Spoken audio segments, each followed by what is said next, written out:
Hey everyone, thanks for tuning in. If you're new here, consider subscribing. It really helps keep these stories coming. And while you're here, let me know in the comments where you're listening from. Now, sit back, relax, and let's get into the story. I had been alone on Yaquina Head long enough to learn the rhythms of wind and sea the way a watchmaker knows the tick of a spring. When the weather came in from the west, it came in layered. Low stratus first, then the darker belly of the front, then rain driven like needles from the southwest. The basalt headland took the brunt and sent the energy back as broken white lines and thunder in the tide pools. The lighthouse, a 93-foot cylinder of white masonry set above those black teeth, hummed with old systems and older promises. Every night I checked the lantern room, the catwalk, the glazing, the traps for the starlings, the bolts that mated the steel gallery to brick. Every morning I wrote in the logbook: barometer, wind, sea state, visibility, beacon status, generator hours. It had been months since anyone in a uniform signed the pages after me. The Coast Guard said the budget was tight and volunteer keepers kept the traditions alive. I laughed the first time I heard that, then took the job anyway. Some things you keep because someone kept them for you. The light itself was a first-order Fresnel lens, glass stacked like prisms in a wedding cake. Not original, but repaired and carefully balanced so the beam would sweep the horizon every 2 seconds. I kept the lantern room clean as a chapel. A diesel generator in the equipment room below, an old John Deere inline 4 coupled to a 60 Hz alternator, fed the lamp through a pair of inverters and a battery bank the size of a closet. I had a gravity day tank for fuel, a transfer pump, and a log of runtime. I treated the diesel like a surgeon treats plasma. I had enough to run the light and radio for months if I rationed. On the desk by the window sat my radios. The little handheld marine VHF scanner hummed on channel 16. Squelch just open, the emergency channel sailors use when everything has gone wrong. The old shortwave set, an ICOM I'd rebuilt with scavenged capacitors, sat next to it. A long wire antenna stretched from the tower railing to a cedar post I'd planted in the bluff. At night, when ducting was good, I could pull weather nets from Alaska and fishing chatter out of Hecate Strait. It made the world feel bigger and smaller by turns. On the shelf above them, an orange Orion flare pistol with 2 cartridges, a half box of 12-gauge marine flares, a flare launcher that looked like a shotgun without the stock. The shed by the oil house held an old boat hook, a rust-railed harpoon left by a romantic ranger decades ago, and a coil of line stiff with salt. None of it was meant for defense. Then again, almost nothing in a lighthouse is. You keep a light to prevent things from happening, which means you must imagine them first. The pantry was good for a winter. Cases of canned beans and tomatoes, tuna, powdered milk, sacks of rice and oats, tins of coffee, Coast Guard labels, a manual pump for the well the original keepers had dug a century and a half earlier, water filtered through basalt and winter. When the storms came and the supply trucks couldn't run the switchback road up from the state park, I never worried. The ocean laid out its logic and I replied with mine. It was late in the fall when the alarms began to feel different. First, there were the odd notices. Ports closing temporarily, then port pilots quarantined, then rail schedules juggling crews. On the HF bands, I heard phrases that didn't fit the maritime lexicon. Civil disturbances, public health emergency, a new protocol for boarding vessels at sea, then silence from stations that normally filled the night with life. Newport Harbor put out an advisory about non-essential traffic. Then the county's feed cut in with one of those stern recorded tones and an instruction to remain calm and stay home. I did as ordered without effort. This was home. 3 nights into the closures, the barometer dropped like a man stepping through a trap door. southwest wind up to 30 knots by dark. Seas building to 12 feet with a period too short to be anything but ugly. Rain came in sideways, filling the gutters on the lantern room, glazing and streaking the panes. I had the foghorn in standby, a backup light set on the lower deck in case something happened to the lens. I made tea on the hot plate and listened to the knives of rain on glass. Out past the reef, the Pacific rose and fell in long, heaving breaths that only looked slow if you didn't know how to read them. At 21:07, the first red star went up on the horizon. It arced from left to right, port to starboard, and hung a heartbeat too long, then fizzed into darkness. A flare only looks slow because you want it to. My first thought was a trawler with a fouled prop. Then the VHF started chattering so hard the squelch couldn't keep it quiet, and I had to turn the volume down to make sense of it. A woman's voice, Asian accent, English perfect, breath coming fast in the microphone. Mayday, mayday, mayday, this is the motor vessel Lianhua Ocean. IMO position 44 degrees 41 minutes north, 124 degrees 4 minutes west. Making 2 knots under limited propulsion. Multiple casualties aboard. We have a pause, the sound of someone shouting behind her. We are unable to enter port. We require assistance to avoid grounding on the lee shore. Please respond. I keyed my own set, a handheld, lashed to a power supply, and kept my voice measured. Lianhua Ocean, this is Yaquina Head. I copy your mayday. I am a shore station without rescue craft. You are nearing a hazardous coastline with submerged rocks and heavy surf. Can you steer 270 to hold offshore? What is your draft? Another voice came over the top of mine, broken by static and wind. Lianhua Ocean, Newport Coast Guard, advise you keep clear of harbor entrance. Bar is closed. Remain offshore and await escort. Then silence again, like a door slamming. The woman replied over a howl of feedback. We cannot hold, engine room casualty, crew is… Voices again, not words, but a pressure of sound. We are deploying lifeboats if we must. We ask for any assistance. I lifted the binoculars and saw, through rain, a shape that didn't belong to the sea. She had the look of a small container feeder or general cargo ship. Her lights flickered, died, came back thin. It was impossible she could make the harbor in that sea even if the bar were open. The Yaquina River mouth had eaten plenty of sailors on better nights than this. I gave her steering advice, though it was lip service. The physics were settled. The second red star rose almost immediately and drifted downwind. I watched the beam from the lantern sheet past it, white on red like a lighthouse on a chart. The beam swept and swept, my machine heart making its promised revolutions. Then I saw something on her deck, movement that didn't match the sea. Figures running. One stumbled and crawled to the rail as if pursued by shadows. I told myself this was panic, that panic makes any ship look like a myth. The first shock came through my feet a little after midnight.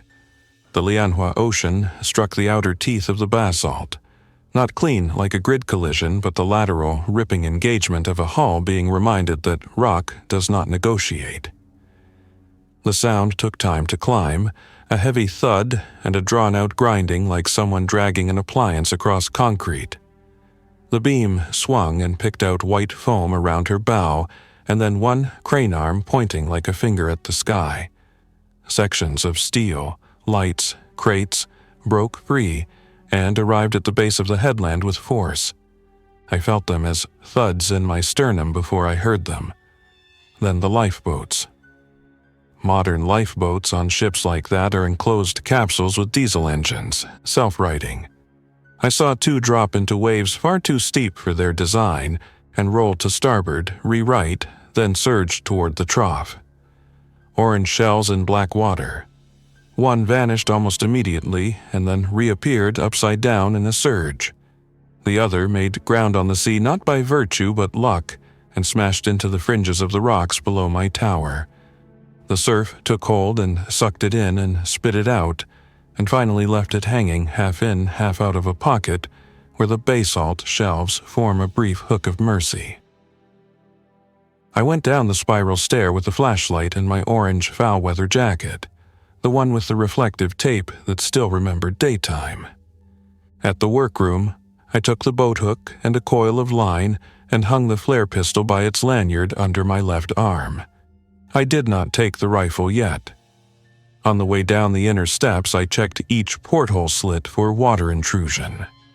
The lower gallery door moaned in its hinges when I pushed it open against the wind, then came back and tried to take my arm as if the tower had opinions.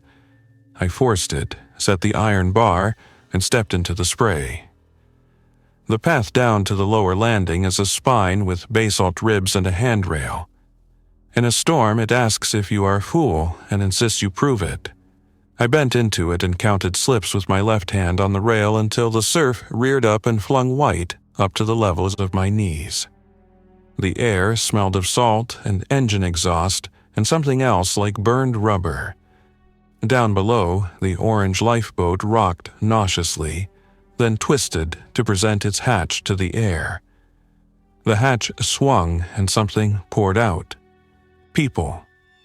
One fell to his knees on the rock. No, not knees, knees and hands, and began to crawl with the motion you see when someone is deeply, physically cold, and their limbs have their own logic now. Another stood and ran a few steps and then stopped as if listening to a voice inside his ribs. When I called to them with the throat a storm grants, they didn't look up. A Coast Guard man once told me that in a rescue you don't toss lines until you've assessed the scene. He said the most dangerous thing in the water is not the water. The most dangerous thing is human and desperate. I wanted to be that kind of careful. Then a woman raised her head and her eyes found the light. She had one arm pressed against her abdomen like it might fall out if she let go. She made a sound and tried to stand and fell and then pulled herself again, not toward the stairs or the rope or the safest path, but toward the beam the lighthouse cast like a road. I threw the line anyway. It fell short and the wind took the bitter end and plastered it along the cliff as if it were a streamer. I cursed the storm the way sailors do when they know it won't listen. I caught the line, coiled, threw again, this time getting it within reach of a man in a black jacket pulled shiny with seawater and oil. He grabbed and tied nothing and let a comber wrench the line from his hands. He got to his feet then and ran 3 steps and hit rock with a sound like a sack of wet rope. He rose, slow, and his head turned toward me in a motion both too fast and too mechanical, like a ratcheting winch. His mouth worked, but the sound the wind brought to me wasn't language. His eyes, what I could see of them, had the thin glaze I've seen on seals that wash up in summer after domoic acid bloom, eyes trying to talk to something behind themselves. I backed up 1 step, pulled the flare pistol from its holster and lifted it. He saw the bright object and reacted to it the way a fish reacts to shadow. He surged toward the bottom of the stairs, and another wave met him with a body slam that would have broken a man into safer caution. He came up howling, not with pain, but with a fury that had no negotiation in it. The woman made the same sound then, her head thrown back, and I understood with a clarity that made my body cold that help had taken another meaning I was not trained to provide. I retreated, slow at first, then faster. 2 more figures climbed from the orange shell like birds spilling from a broken egg, and the 3 of them found as much cooperation as a school on a reef. They did not call to one another. They oriented like needles. They came. On this coast, you learn to keep your feet under you when the stone goes slick and the wind tries to make your choices. The infected didn't. They fell and slammed and rose, ignoring the signals their limbs must have been sending. The woman kept one arm over her belly. Fingers dug in so hard her knuckles looked like pebbles. If there had been a rational part of me left, It would have screamed for me to go back and throw the line again and tie a bowline around her and hoist her up. There was a rational part. It had just been outvoted by a part that wanted me alive. At the lower gallery door, I kicked the iron bar loose, crashed inside, and threw the bar again so hard the impact rang in the stair tube like a bell. I stood with my back to the door and listened to the surf and the storm and my own breath. The lighthouse creaked the way a tall thing creaks when a wind tells it a story. The beam kept turning. The generator in the room below gave a little shiver as the governor fought a gust that came in through vents. I stayed there until the knife of panic dulled enough that I could move. On the way up, I stopped in the equipment room and took the rifle from its cabinet. A Winchester Model 70 I'd inherited from an uncle and only fired at paper at the quarry. Bolt action, smooth as anything built by a man with pride. I had 20 rounds of .30, 06 in a plastic case, hunting soft points, and I knew with half my mind that this was not defense doctrine on paper, but on basalt it would have to do. I set the rifle on the workbench, removed the bolt, inspected the bore because the ritual mattered, replaced the bolt, and loaded 5 into the magazine. I worked to the action once to settle a round into the chamber, clicked the safety on, and set the rifle next to the window. Then I stood before the radio and keyed it. Newport Coast Guard, this is Yaquina Head Light. I have multiple casualties on shore from the motor vessel Lianhua Ocean. They are, I hesitated because my words were about to sail from Seine Harbor. They are not behaving normally, aggressive, approaching the base of the cliff. I am sealing the lighthouse. Over. Nothing came back but carrier wave hiss, empty as a beach after summer. I didn't sleep, not really. I sat in the chair by the window and watched the beam do its quiet math. Around 3 o'clock the wind shifted a few degrees and blew colder. I heard patterns on the stone below that were not just waves, irregular, sliding, penitent. Once there was a sound like a dog hurling itself against a door. It came from the base of the stairs, then from the next landing, then from the lower gallery itself, as if something had found a new purpose in climbing. I checked the iron bar and the bolts. Storm shutters on the lower windows were already in place, heavy slatted oak that I'd painted in summer. I went down 1 level, found the maintenance tools, and set 2 spare bars into channels I'd rarely used. The tower was built to keep weather out and light in. It would do both again. Dawn came like an argument you've already lost. The rain backed off to a long soak and the sky went from black to dark gray to a bruised blue with a slit of white where the front had passed east over the Cascades. The sea kept its energy because seas always do when wind drops like a curtain. I looked down through the windows and saw the lower path, the handrail, the wet stone. I saw the orange lifeboat now cracked in half like a nut. And I saw 5 people on the rocks, standing in a cluster like a church congregation that had lost the thread of the sermon. When the beam swept across them, they raised their heads the way animals at pasture look up when a shadow crosses. I took the rifle, went to the upper gallery where I could shoot without worrying a ricochet would come back through a window and teach me physics, and braced the stock against the stone parapet. I could not legally discharge a rifle on parkland, and no rule I had ever obeyed seemed to be present anyway. My throat felt dry, and my fingers had both too much and too little blood in them. I am not a marksman. I have killed game to fill a freezer, but not because I enjoyed any part of ending a life.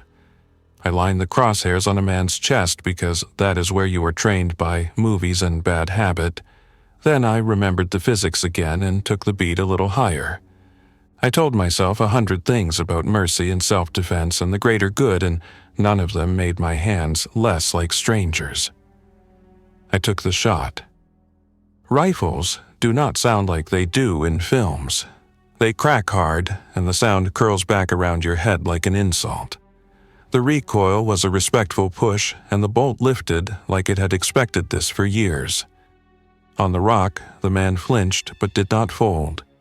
He put his hands on the basalt for balance and began to climb toward the stairs again, as if the rifle and I were a fire in a fireplace and not a force that disagreed with him. The woman with the arm over her belly lifted her face and produced a sound I felt in my teeth. It was not grief or fear. It was a compass. They all said it and began to look for north. I worked the bolt, tried to steady, shot again. This time the man dropped like a cable had been cut. The woman stumbled over him without looking down. I took 2 more shots and 2 more figures crumpled in ways my stomach did not bless. The 5th darted beneath the overhang in a way that said part of him still remembered shade and shelter. The movement triggered something old in me that liked puzzle and chase, and again I was reminded how much of our morality is simply our habits having enough resources to behave. I took a breath, lowered the rifle, and asked the wind to take pity on me. I did not go down there. I watched. Around mid-morning, 2 other figures in orange survival suits appeared from behind a rock outcrop, moving with a caution that did not belong to the infected. They looked up, saw the tower, waved, then crouched the way you crouch when you hope the world will not name you. I set the rifle aside, took the binoculars, focused on faces. One was a man in his 30s with a jaw that had learned to be the boss. The other was a woman with a cut under her eye and a mouth pressed flat to keep something inside. They were not empty. When they began to move laterally, using the rock like a chessboard, the infected remaining came for them. I thumped down the inner stair, the rifle over my shoulder, the flare launcher banging my hip. At the lower door, I listened. The sounds outside were waves and stone and 2 small New Year's noisemakers going off in my chest. I threw the bar, and the wind took the door an inch and no more, because the reef had set its hand on the tower like a friend. I slid out and moved to the stairhead and waved both arms like a man trying to leave a planet. The 2 survivors saw me and adjusted their plan. That plan, to their credit, did not involve sprinting to me in a straight line. They angled, waited, used tide as ally, moved like people who'd been on a deck where the deck made the rules. The infected came for me when I stepped into the light. 2 rose from behind a boulder as if the sea had poured them there and began to close the distance. Their feet slipped and found purchase without their eyes ever checking where. The man in the survival suit bruised one's head against the basalt with a motion so clean it had been practiced with fenders and lines rather than flesh. The woman rammed a boat hook at the second's knees and sent it down in a tangle. They moved again, and I understood they were using me as a magnet so they could approach at an angle. I didn't like the roll. I took it anyway. When they made the last lunge up the stairs, I fell back through the doorway and through the bar, and the 2 of them hit the door with a slap that told me a simple truth about momentum and hope. "Open," the woman shouted through the oak, and I did, hauling them inside with hands that had not been warm since midnight. The man leaned against the wall and closed his eyes, and in that second, while my brain was busy labeling his survival suit and the logo thrashed to my vision by rain, Hoku Maru Marine, I saw his left sleeve had been torn, and under the ragged neoprene his forearm showed a contusion like someone had grabbed him with pliers and not wanted to let go. The skin around it looked wrong, mottled like a beach stone, and the hair on my arms recognized a pattern I did not want to say aloud. We stood 3 on the concrete while outside something that was once a woman slid against the door like oil and found the seam and snuffled there. I told them my name and they said theirs. The man was Kenji Shimizu, 2nd officer of the cargo ship. The woman was Eva Hernandez, deckhand. Both had survived the night by climbing and waiting where the sea could slap anything off the rock that deserved slapping. When I asked about the Lianhua Ocean, Kenji said something that began as a report and ended as a confession. They had taken men aboard from a small boat 3 days earlier after seeing flares. The men were sick. The captain ordered the isolation. Then the isolation failed. Then people began to attack one another with a kind of single-minded fury, no training manual covered. The engineer locked himself in with the diesels to keep power up. There was fire in the generator room and smoke along the main deck. They tried to make Newport for medical help and were turned away by a broadcast message. The storm did the rest. I stared at Kenji's sleeve. He saw me seeing, and he pulled the neoprene taut over his arm as if fabric were behavior. "It happened in the water," he said, too quickly. "A rock. I hit it in the surf. We need first aid supplies. We need to call someone. We need to—" He looked at the radio on my desk, and everything in his face cracked like paint in a dry summer. "We need to tell someone we are alive." I nodded, because nodding is a reflex for people who live alone and want to be good hosts when the ocean throws guests onto their doorstep. I led them up the stair, 1 level, then 2. Outside the door on the 2nd level, something put both hands on the wood and tested it like a safecracker. I set another bar on that door and regretted every day I had told myself I didn't need to do that because storms only come from one direction. In the workroom, I gave them dry towels and water. Eva drank with the measured swallows of someone who'd made promises to herself in the dark. Kenji stared at his hands as if the sea were under the nails, and he needed to see how much of it he had brought inside. On the radio, the world was coughing. Coast Guard channels were quiet in a way that didn't match duty rosters.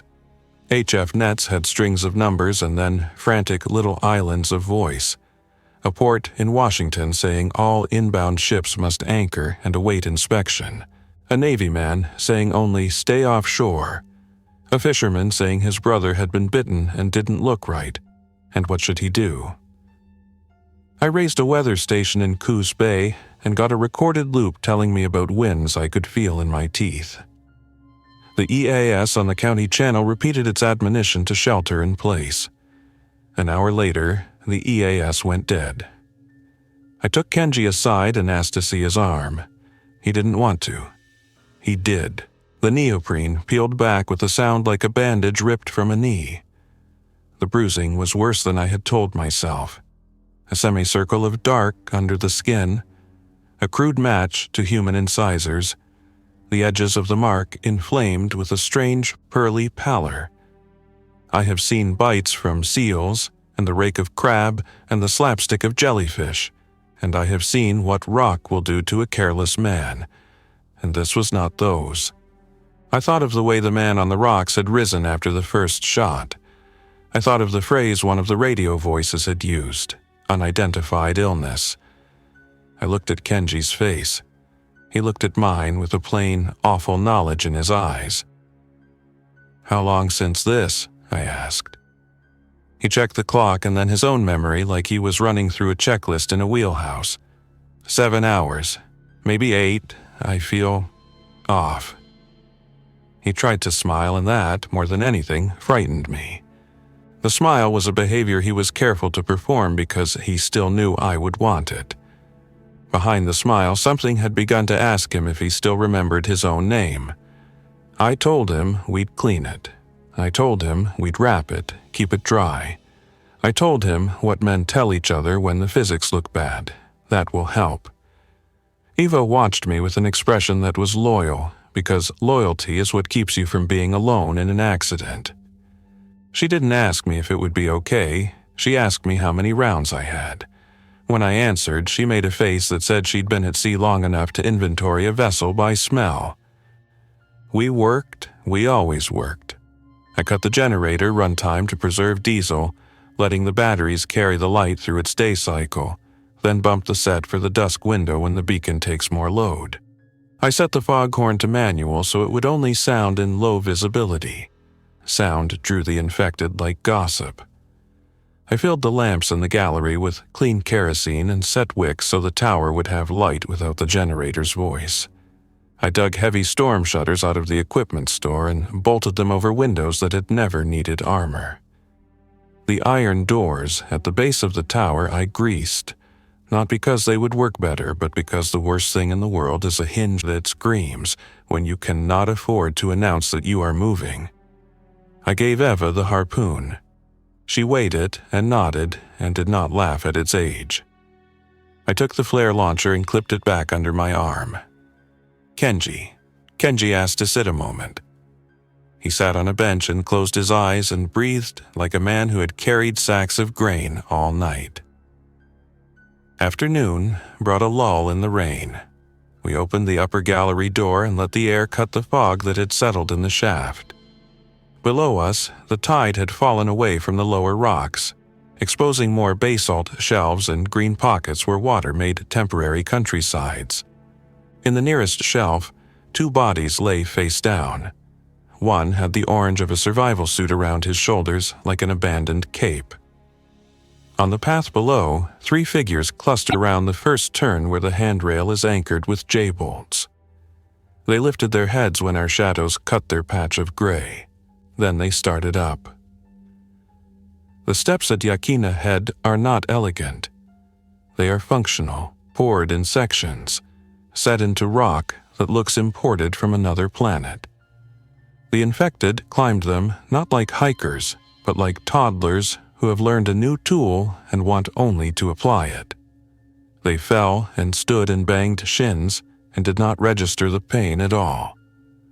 At the first landing, the one with the brass plaque for a keeper who had died here in 1905, the leading figure caught one hand on the chain and pulled himself upright with a sudden vigor that made me think of engines. The other 2 jammed behind him, employees arriving at a revolving door, and I understood the physics of crowding would eventually defeat them or the door, but not soon enough to solve my immediate math problem. "Back," I said to Eva, and she took 2 steps and planted her boots. I stepped through the gallery door, set my shoulder against the parapet and raised the rifle. The first infected had the face of a man who once shaved carefully. When the crosshairs swung over his mouth, I thought, as we always do, of who he might have been very recently. A crewman, a father, a man who had called home to tell someone a storm would delay him by a day. Then the crosshairs rose 3 inches, and the man in my scope became a problem. I exhaled and squeezed, and the rifle taught the air its opinions again. The man dropped like a cable had been cut, and his legs twitched and then stilled. The 2 behind him wormed around and over him, and rose in the place he had left like water filling a hollow. I shot again.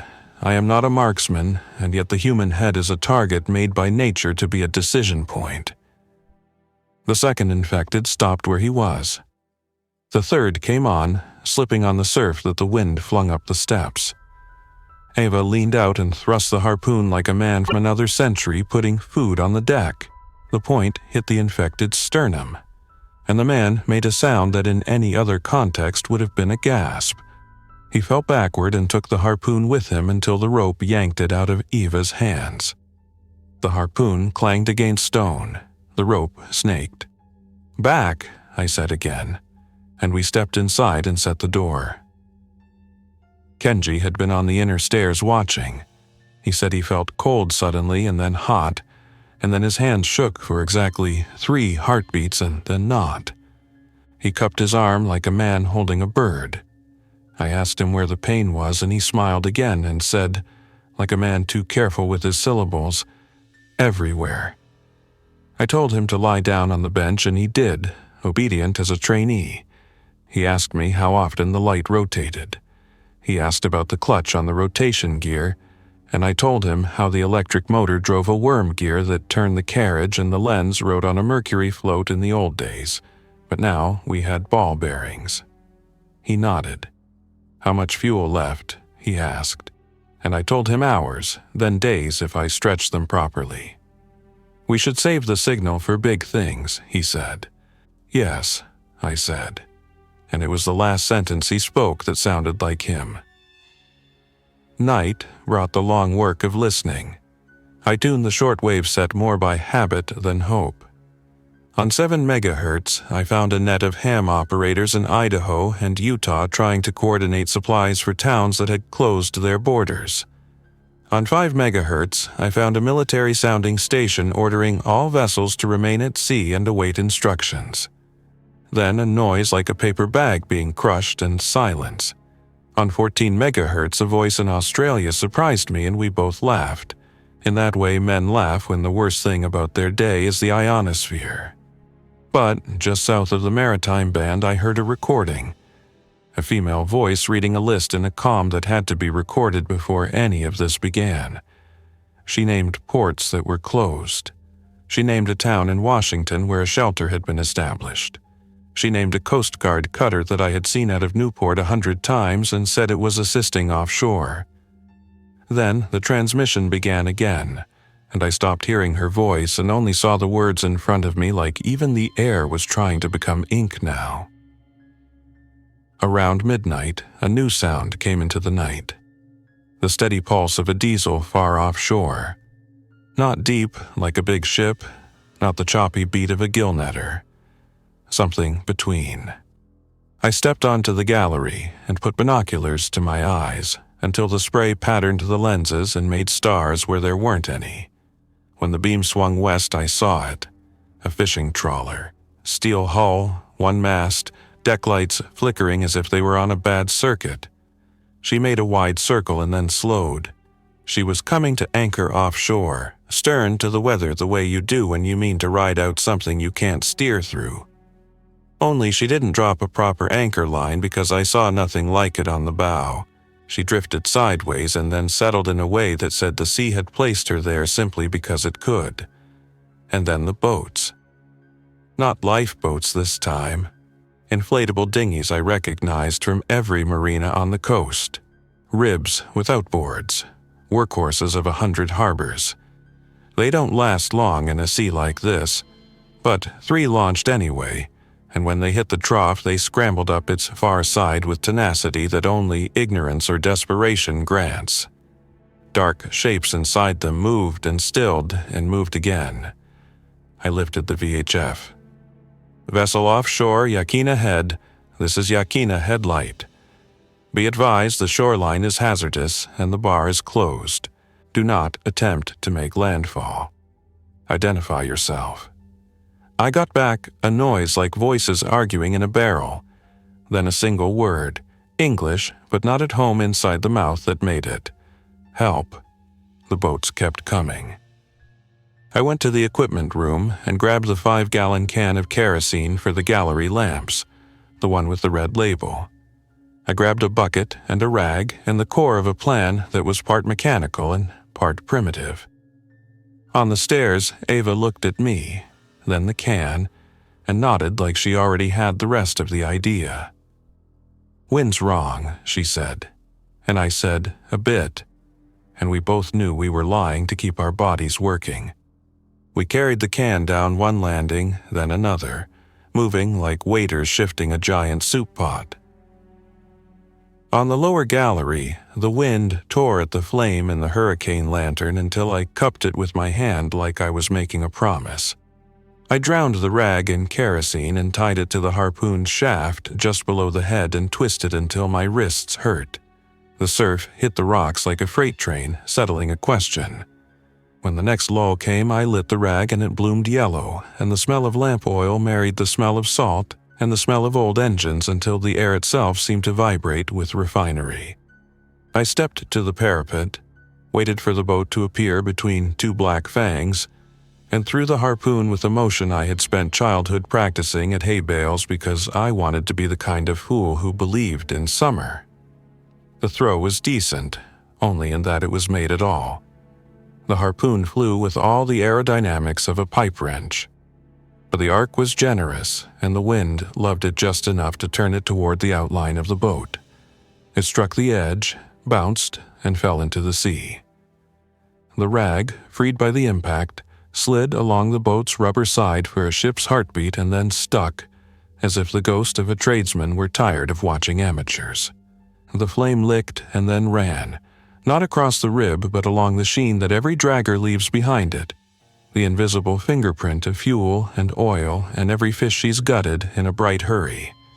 Suddenly, there was a line of fire on the water like someone had drawn with a sparkler, and the boat's occupants, who had not been afraid of basalt or cold or physics, found their own flammable logic finally worth their attention. The boat slewed sideways and a wave patted the fire out the way a hand snuffs a candle. Then the men in it turned their faces to me and opened their mouths, and the sound that came was not a plea, but a recognition. I saw two of them brace their feet on the inflatable floor and begin to row with their arms the way men row when they are ready to promise rage to the shore. I retreated, because retreat is what you do when your plan only wrote half the sentence. Eva closed the door behind me and set both bars. My hands shook long after the lantern had gone back to its obedient little circle. "They'll beach on the south pocket," I said, and she nodded again because nodding was the only thing that didn't require a weapon now. We moved per what little doctrine we had. Upper doors barred, inner doors set, generator off for long intervals, batteries carrying the light, lamps lit in the workroom and stair landings, rifle next to the window, flare launcher close, harpoon retrieved during the lull by a nervous little credit to both courage and tides. We ate beans and stale crackers and drank water I pumped from the old well until my forearms burned. We said small, human things. Where are you from? Do you have someone waiting? What do you miss most about land that isn't a cliff? Eva said she missed the sound of tires on a road because it meant people were going somewhere on purpose. Kenji slept in a pattern that looked like drowning and then not. He woke once and called me captain because his systems were reverting to the last authority they trusted. When dawn came gray again, the boats were on the rocks below, as predicted. One had torn open and lay like a burst fruit. The other was caught in a place where the waves reached it only with residue and patience. Figures were on the rocks between them, 5 or 6 at first, then more as the day went on and the sea discovered what it had not thrown back. They moved like people who had learned only 3 verbs: come, climb, find. They watched the tower when the beam swung and then looked away as if the light were a command they had already heard and recorded. On the radio, the silence softened and then became a kind of whispering across many channels, the way a city sounds if you stand on a hill with your eyes closed. Then words again, clipped and precise. All stations, this is Sector Columbia River. Port closures in effect from Tillamook Head to Cape Blanco. Repeat, closures in effect. Do not approach land. Remain at anchor offshore. Assistance is unavailable. The message repeated and then clicked off. It did not sound like surrender. It sounded like a man reading a policy he could not change. The day after that, a gull settled on the catwalk and watched me with the disrespect of a bird whose species has stolen French fries for 8 generations. Then he bolted into the air and his wings flashed white and the air changed temperature, and in that second I knew the weather was going to shift again. Weather is a personality more than a list of numbers. It wants to tell you what it will do if you will be quiet long enough to listen. I put a hand on the rail and felt a new swell under the old swell. South wind coming, the foghorn would want to say. I set its timer to off, but kept my hand on the manual lever just the same. Sound was a luxury we could not afford, and also a weapon we might need. That evening, Kenji did not come down for the beans. He sat on the bench in the lamp room and looked out over the sea like a man who had finally found something bigger than his training manual and had decided to become a pilgrim. Eva and I took bowls up to him, and he took one and held it in his lap and watched the steam twirl itself into stories. When he lifted the spoon, his hand shook not like a tremor but like a metronome. He ate 2 bites, then set the bowl down. "Do you hear it?" he asked. "Hear what?" I said, though I knew. "The timing. The light." He turned his head slowly, strangely, listening to the sweep. "It's been 2 seconds per revolution for 40 minutes now. Good governor, good bearings. If you keep the reservoir above a third, you can do this for days." He looked at me. His eyes were no longer at the same depth they had been. "Will we do this for days?" he asked, and I said yes because I have never learned the trick of lying well. He nodded. "Good," he said, and then, "I am tired," and lay down on the bench as if the bench had been waiting since 1873 for this exact moment. He slept. He slept so deeply I had to bend and watch the rise of his chest to know that sleep had not been replaced by another thing. In the night his breathing changed. It slowed, then steadied, then did a little catch every 20th breath like a man who remembers a story he did not tell. I set a chair by the door to the lamp room, and I sat with the rifle across my knees and the flare pistol at my side and the harpoon leaning in the corner like a relic. Eva slept a level below with the boat hook across the bed like a child's baseball bat. The third night, after the wreck, the cutter appeared. She came out of the north like a lighthouse in reverse. No beam, no signal, only the heavy shoulder of a hull moving under the will of a sea she should have been ordering. A 210-foot ship, white hull with red diagonal slash, the Coast Guard crest on the bow. I had seen her 100 times on summer days when tourists visited and clapped as she moved through a little swell like a patrolman nodding at a parade. Tonight she was quiet, and the deck, when the beam swung across her, was a catalogue of wrongness. Lines lay in knots that did not belong to sailors. A door was open that should have been shut. On the aft deck, near the flight pad, bodies lay lashed to the rails with mooring lines in a way that only made sense if you believed they could get up again. They did not move. The bridge windows were dark. I lifted the VHF and called and said their hull number and my station name and my intent, and got nothing but the hiss of the world. Then the beam swung again, and the cutter's bow settled into the long run that would bring her down the coast and past my headland or not. Eva stepped to my side. "If she hits," she said, and let the sentence end on its own. If she hit, she would break along the same awful geometry that had eaten the Lianhua Ocean. But she was bigger, stronger, more stubborn. She would not shatter into mere fragments. She would ground and remain and open like a mouth, and everything on her deck that had been tied would either stay tied or not. All the choices I had made for months had been made for me by a mission I valued more than my own comfort. Keep the light on, warn sailors. Be a promise written in glass and steel. Now the promise became part of the math that would drown us. If I turned the light off, vessels that still had crews might find rock where they expected a corridor. If I kept it on, this dead ship might aim by it and lay her cargo at my feet like some terrible last will and testament. There's a word for duty when the object of your duty becomes the agent of your undoing. I did not know that word. I knew the sensation that fills the place where words should go. I went to the equipment room and turned the generator throttle up. Diesel note rose the way a throat rises at the last chorus. I went to the rotation motor and checked the belt and the gear, and then I put both hands on the carriage that held lens and lamp in the accumulated hope of a coastline. Eva watched me with the kind of attention you give a man who is about to try something he cannot do twice. "What are you going to do?" she asked. "Signal," I said. "Not the way the book says." The lens and pedestal weigh more than a car.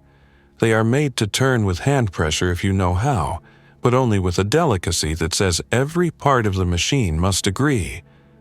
I set my shoulder against the carriage and felt it resist, and then allow, and then purr. "Help me," I said. And Eva stepped in and put her hands where mine had been, and together we did a thing that would have gotten us removed from our posts in any time but this one. We swung the beam not in its serious measured circle, but in a sweep back and forth, left, right, left, as if we were a giant writing no across the face of the sea. The cutter kept coming. I keyed the VHF again and transmitted on every channel at once with the stupid hope that sometimes becomes the rope you pull yourself out with. Cutter on approach to Yaquina Head. Alter course to seaward. You are on a collision course with rocks. Alter course, alter course. I said it again and again until the words lost their meaning and became sounds. Wind stiffened. The cutter's bow shifted a degree as a swell shouldered her. She crossed a line of foam that marks a submerged ridge and did not notice. Then, 20 seconds later, I saw movement on the bridge. A figure. For one insane, generous moment, my heart leaped the way a dog does when it hears the car door and thinks an old friend has come home. The figure moved with a motion that told me not relief, but caution. It staggered toward the wheel and reached for it like a man reaching for a memory and then fell behind the console out of sight. The ship did not alter course. I said a quiet, unrepeatable word and then said another word that I had kept for ceremonies. Please. I looked at the beam. I looked at the diesel gauge and did the math against the weight of glass and brass and law. I said to Eva the question I had been avoiding since this began. Do we stay, I asked, or do we run? She looked at the lens and then at me, and then at the window where the sea wrote its ancient letter. If we run inland, she said, we take what we can carry and we become small. We might live a long time like that, we might not. If we stay, we do the job we said we would do. Maybe we die right, maybe we live wrong. I fix lines, I know knots. This feels like a knot. Kenji sat up then. His eyes were wrong in the way a clock is wrong when it begins to tell a time no one asked it for. If you stay, he said, voice distant and yet precise, aim the light at the waterline, not the bridge. If there is fuel on the deck, light will find sheen. If the sheen finds spark, maybe physics will have an opinion. He smiled that careful smile one last time. Thank you for light, he said, and then lay down again. And somewhere in the next minute, the way he breathed changed, and I knew that whatever we decided, we had reached the place where funerals are made of work. I'll hold the carriage, I said, and Eva nodded, and together we put our weight into the beam and drew it low so it ran like a blade across the lower third of the cutter's hull. The glass sang the way crystal sings when you roll a finger around it. The beam found water and sky and the white face of a wave, and then it found something else, a thin film, a shine that had no business competing with salt. It ran along that film and made a path of silver through black. It found the seam where water and fuel had shaken hands, where a vent had loosened itself under 1,000 minor decisions, where a deck had been washed enough times to set the stage for a performance no one would watch on purpose. The beam walked with us as we swung it, and my shoulders shrieked and Eva grunted, and the pedestal hummed with a compassion I had not known machines could have. On the cutter, something changed. Not on the bridge. At the stern. A sparkle appeared in the lee of the flight pad, a kittenish lick, nothing at first, and then something at second, and suddenly the air there had personality of its own. Flames do not roar when they are born, they whisper like conspirators.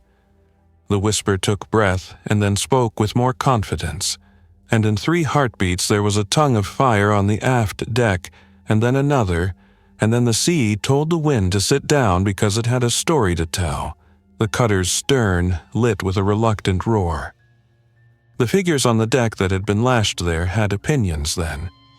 2 strained against their lines and rolled and thrashed with a vigor that said the electrical part of them had not gotten the memo about everything else. One came loose and stood and looked at the sky as if woken from a nap. It stepped into the flame without recognizing heat as a sentence. Another tore its own arm free of the lashings and the line whipped like a living thing, and I had one lucid instant of horror so bright it felt like a migraine. The line could catch our beam lens and crack it if the bolt gave. But the line fell, and the flame found it, and the line stopped being anything but a brief light. We had done something awful and necessary, and the sea approved in the only way it knows how, by taking its time. The stern burned, then the stern settled. Fire doesn't travel the way stories and engines do. It takes what is given. We were given maybe 5 minutes before the stern sank enough to turn the rest of the ship seaward, before the ocean took its own. In that time, everything that had been waiting on that deck either found water or did not. When the cutter finally slid past the headland, clearing the worst of the basalt by less than the length of my truck parked in the gravel back home, I let go of the carriage and fell against the railing and laughed once, a laugh so ugly and relieved I will carry it into old age like a scar on a knuckle. After, there was only quiet and the sound of the pedestal turning itself again in the pattern men had set for it before my grandparents were born. The generator note dropped obediently when I eased the throttle, and the needle on the fuel gauge informed me that if we kept making choices like that, we would be out of choices in a week. The infected on the rocks below had stopped attempting the lower stairs for the moment, put off by flame and movement and the honest work of gravity. Eva went down a level to see if our extra bars had held and came back up with a smile that was small but earned. We stood then in the lamp room, 3 humans within arm's reach of something we had decided together.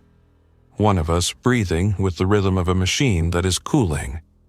2 of us waiting for morning, because that is what mornings are for. The radio muttered to itself about closures and shelters and the careful grammar of systems failing politely. The wind backed to the west. The rain moved off toward land that did not know yet what the ocean had delivered to its edges. When the first light of dawn came the next day, it touched the basalt and pulled long hands of gold out of the tide pools and across the kelp. The 3 infected at the lower turn had found a new interest inland and moved off into the shrubs like tourists who have discovered there is a trail they have not yet ruined. The boats were wreckage now. The Lianhua Ocean's bow remained stuck at an angle so wrong every crewman's bones would have ached to see it. Far offshore, smoke smeared the horizon where the cutter had met its physics. I wrote in the logbook, date, wind, sea, visibility, actions taken. Fuel consumed. Notes, 3 survivors from MV Lianhua Ocean on shore, 2 assisted to Lighthouse, 1 deceased from illness today at 5:40. Attempted to repel small craft with improvised incendiary. Coast Guard cutter grounded. Avoided major impact. Vessel departed south, stern damage fire. Infected individuals remain active on rocks and trail. Generator hours 4.3.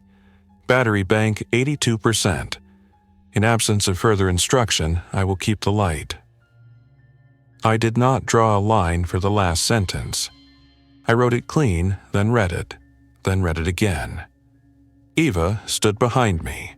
She said, "That is a good sentence," and set her hand on my shoulder.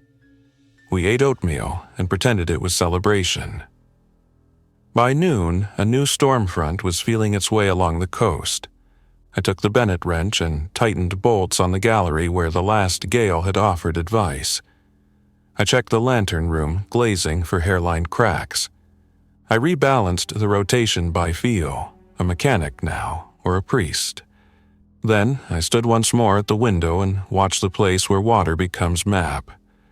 The beam swept the horizon with its old promise, and if the sea had hands, it would have raised them and offered up the truth it has always wanted us to learn, that we are small, that small things can keep their promises anyway, that every harbor is temporary and every light is a story we tell until we cannot.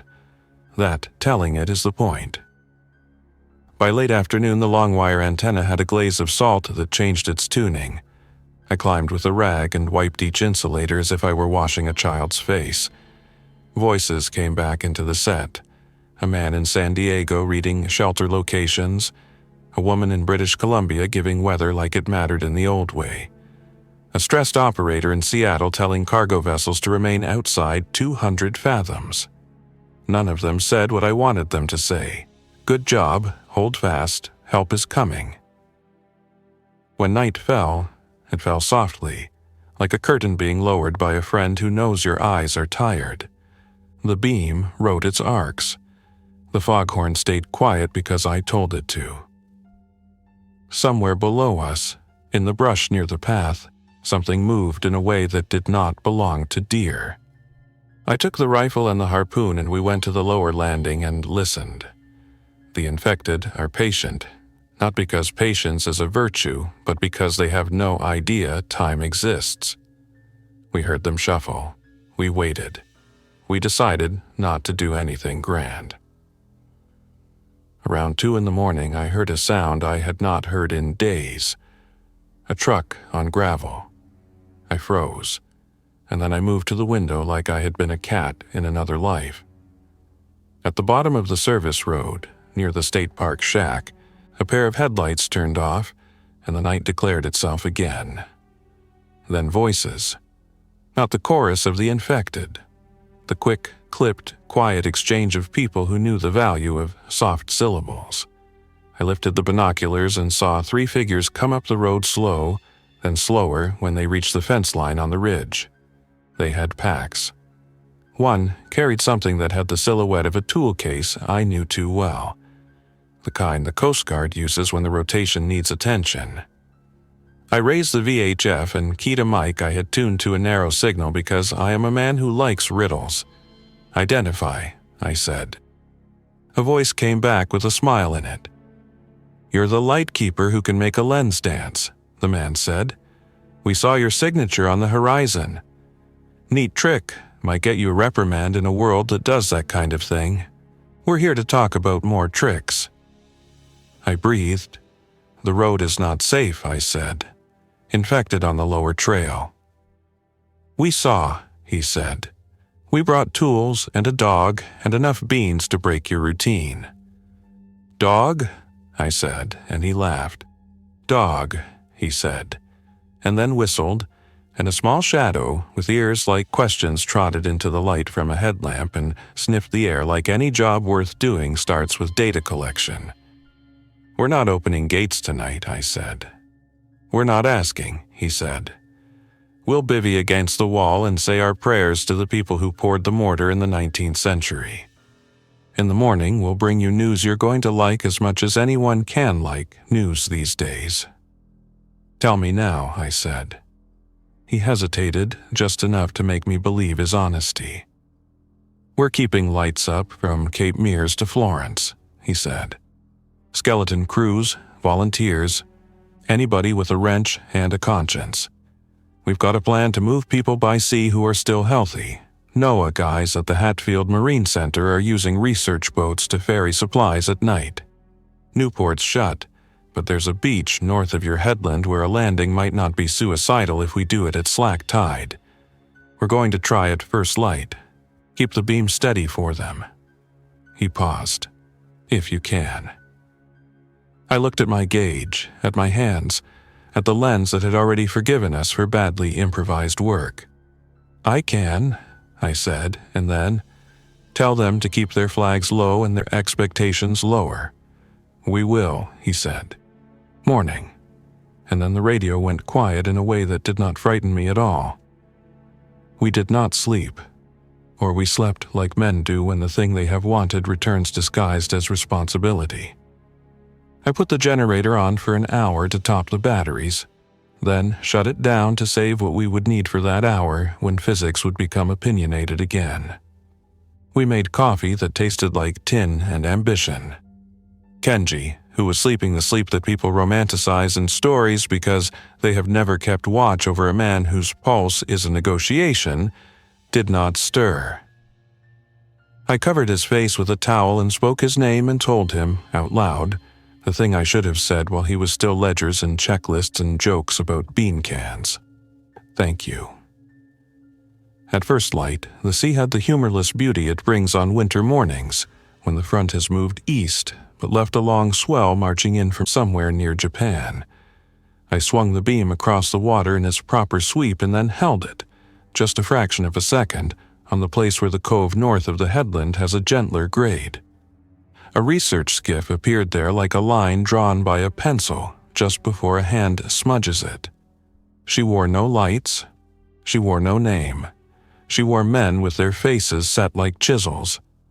They came in, surfing the tail of a swell with a skill that belongs to people who measure their work in seconds, not minutes. On the beach, two figures darted from behind a drift log and grabbed the bow and hauled it to safety, as if the word safety had a meaning we could reinvent. We kept the beam steady. We kept the horn quiet. We kept the tower breathing. On the rocks below, the infected turned their heads like sunflowers, and then forgot what they were doing again. On the ridge, the three men and the dog rose from where they had slept under a tarp and waved once at the tower before trotting down the goat trail to the beach. Work began without ceremony. By noon, 2 more loads had landed. Crates of bottled water, food wrapped in clever plastic the old world had pretended to object to, hard cases with tools whose names I could recite in 2 languages and 1 love, a satellite phone in a padded bag, a paper note clipped to a box that said simply, "We are not coming back to what we had. We are going somewhere new. Lights help." As afternoon deepened, the wind backed again and the glass in the lantern room twitched, a shy prediction. I ran the rotation by hand for a minute just to feel the way it wanted to go. It wanted to go. It wanted to do the thing it had been built to do. I leaned my forehead against the warm metal of the carriage and told it something I had not said to anything since my wife left me because I liked machines more than conversation. I told it I was proud. I said it out loud because maybe the sea, which remembers everything eventually, would carry it to people who needed to hear the same sentence about themselves. At dusk, when the first star opens its eye over the Cascades and the ocean tries on a color that doesn't exist in a paint store, I stood in the lamp room with Eva and watched the beam launch itself into the dark like a trout. I thought of the men on the beach and their dog, of the skiff that would make one more run at slack water because work is a generous profession, of the cutter sinking to a quiet black somewhere south where the crabs would become historians. I thought of Kenji, who did his last duty by telling us how to aim a light. I thought of all the small promises that added up to something that could resist a little of this very large thing. Then, because the night demands its rent, some of the infected found the lower stairs again. We met them this time, not with panic but with practice. I took the Winchester and my shots came easier because my hands had decided who they belonged to.